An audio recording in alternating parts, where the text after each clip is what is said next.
उठरे उठरे उत्कला संताना उठी बुतु केते तिने पूर्व गौरव पूर्व महिमा पड़ुनाई किरे तोर मने सन्मान्य पूज्य गुरुजन वृंद उपस्थित मोर प्रिया साना ओ बड़ा भाई भौणी माने एई उत्कल दिवस रे मते दीपद कहबार सुजोग मिलिथिबारु मु निजकु धन्य मने करूअछि।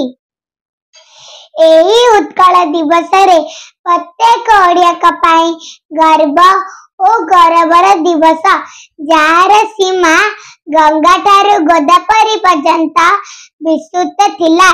आज मु ओडिया बोली निजकु गर्व अनुभव करे कारण 1936 मसीहा एप्रिल 1 तारिख रे ओडिशा भाषा भित्तिक राज्य भावे परिणत होइतिला।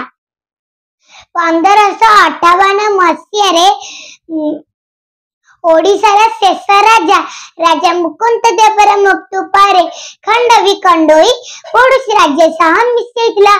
ओडिशा को स्वतंत्र राज्य गठन रे उत्कल सम्मेलनी मुख्य भूमिका ग्रहण करथिले जेउथिरे उत्कल गौरव मधुसूदन दास कृष्णचंद्र गजपति और उत्कल मणि गोपन दास आदि भूमिका ग्रहण करथिले। दीर्घ संघर्ष एवं प्रयास पर 1936 मसीहा एप्रिल 1 तारिख रे ओडिशा निजर परिचय पाइथिला। एही महारथी मानक अप्राण उद्यम रे एही उत्कल जननी सर्वमोट 6टी जिला को नहीं कटक बालेश्वर संबलपुर कोरापुट जाजपुर और गंजाम को नहीं पुनः रूपरेख सजाइथिला। एहार राजधानी अछि कटक। अवश्य सेतेबेले को उत्कल गौरव मधुसूदन दास नथिले 1934 मसीहा रे यह सम्रण करथिले।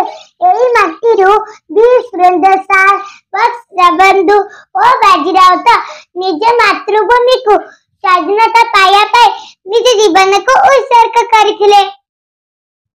ओडिशार साधव पुओ माने जाभा सुमित्रा बेपार वाणिज्य करिबा पाई जाय अनेक धन संपत्ति आनुतिले हेले सुनिले दुख लागे वर्तमान ओडिया पुओ माने निजर परिवार पति पोषण पाई उद्दल लालसा मेंटेबा पाई गुजरात रे सूरत रे दादन खटुचंदी। ओडिशा प्राकृतिक संबल अभाव नाही मात्र एठारे शिल्प कारखाना स्थापित होय पारे नाही। एई माटीरू गोटे स्वतंत्रता हेउची जेउठी बर मासरे 13 पर्व एमानक चाली चलनी परंपरा रीतिनीति वेश पोशाक प्रतिकार स्वतंत्रता हेउची। मो एतिकी कहि मोर वाणी को विराम दउची। वंदे उत्कल जननी जय जय गर्वी गुजरात भारत माता की जय।